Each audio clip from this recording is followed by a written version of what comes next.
Other questions? Okay, thank you, Cathaoirleach. To ask the Minister for Finance if his department has had discussions with AIB over the outsourcing of the application and development management services, and if you'll make a statement on the matter. My information is that the ADM department is being outsourced to India, that skilled IT staff have been told this and will be forced out of the bank.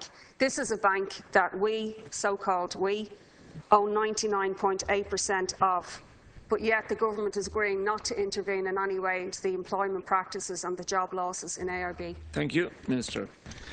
Again, I'd like to thank the Deputy for her question. As the Deputy will be aware, under the relationship framework, the State does not intervene in the day-to-day operations of the banks in which it holds investments, or their management decisions regarding commercial matters, and hence any discussions around matters such as outsourcing are a matter for the bank, the relevant staff and their union representatives. Notwithstanding this position, my officials do take an active interest in how the bank's cost base evolves to ensure that the State's interests as shareholders are protected and to ensure that the government's remuneration policy is enforced.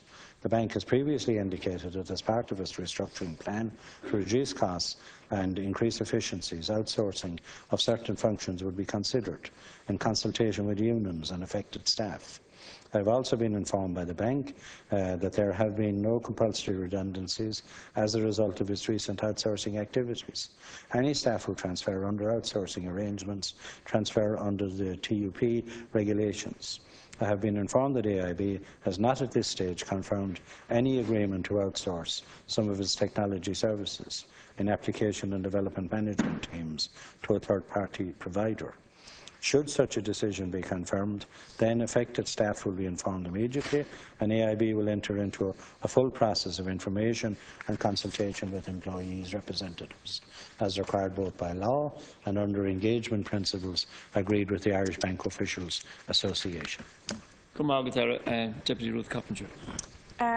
Minister, I have a whole bunch of questions where you said exactly the same thing in previous answers, that under the relationship framework, the State doesn't intervene in the day-to-day operations of the bank or management decisions on commercial matters. So we just put money in continually, but we don't bother when jobs are being shed. And you could change that relationship if you wanted to. Since we did pay to bail out the banks, there's been a loss of about 4,000 jobs in AIB. They've also outsourced a number of their functions, including cleaning, catering, IT and training. And there's been, yes, we are meant to own it, but the State could intervene to prevent these job losses and a lowering and cheapening of labour. There's a proposal to transfer the ADM section to an Indian company, which may keep some of the staff in Ireland, but there's a legitimate concern that they'll outsource more and more functions abroad. It's already happened in the finance sector. Thank you, Deputy. And, Minister, it should be something that you've an interest in, because there's been serious problems in outsourcing IT in other banks, leading to months and months delays in rectifying consumer complaints. Minister. Yeah, well, first of all, the Deputy would have answered saying that the State is at arm's length from the banks and we don't interfere in commercial decisions, and the relationship framework sets down very clearly that the political side does not interfere or should not interfere in commercial decisions.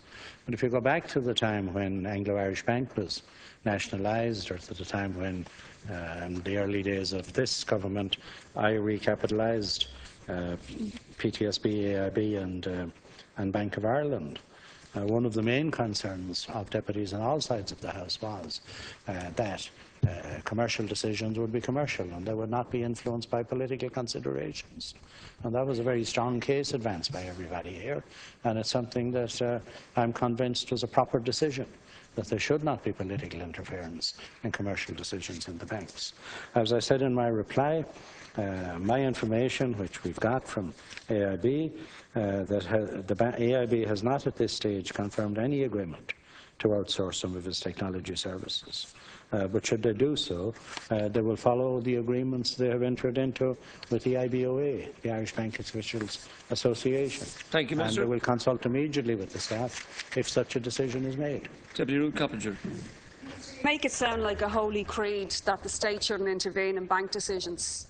That's your view. It wouldn't be the view. No, it wouldn't be the view of most ordinary people outside. For example, commercial reasons was the reason given why your department wasn't informed about the sale of the SiteServe GMC Sierra. That whole debacle was for commercial reasons. That you didn't find out about that till about a month or so after it happened. I don't see why the state, when the taxpayers pumping money in, shouldn't be able to interfere. Banks could actually be run in the interests of ordinary people for a change. Wouldn't that be such a turnaround, you know, that people could get cheap credit, could get mortgages, that affordable housing could be built and so on. And on the particulars of AIB, Ulster Bank, as we know, saw its systems go down for a number of months in 2012. I think it was about 3 months before it was resolved for some customers. Outsourcing these departments is not a good idea. And then the other part is that this seems to be a pattern, a bit like the last question. Bank jobs used to be good jobs and good pensions, and Minister, you're assisting, if you don't intervene, in the decline of decent paying conditions in the financial services sector. Thank you. Minister, to conclude. Well, I couldn't disagree more with the Deputy than on her policy position that TDs and ministers should be enabled to influence commercial decisions of the banks. I think that we had a touch of that in the past, and it would lead to absolute chaos. And it's not the ordinary people of Ireland who would benefit from that. It's the people on the inside track would benefit from it again. So the policy is no interference with commercial decisions, and I will maintain that position. Now, you're entitled to your alternative view, but I think your alternative view is very misguided and would lead to corruption of the system if it was implemented, even on a partial basis, much less a widespread basis. So the position is as I have outlined it, and I don't really have anything further to add at this point. Thank you, Minister. Deputy Michael McGrath as the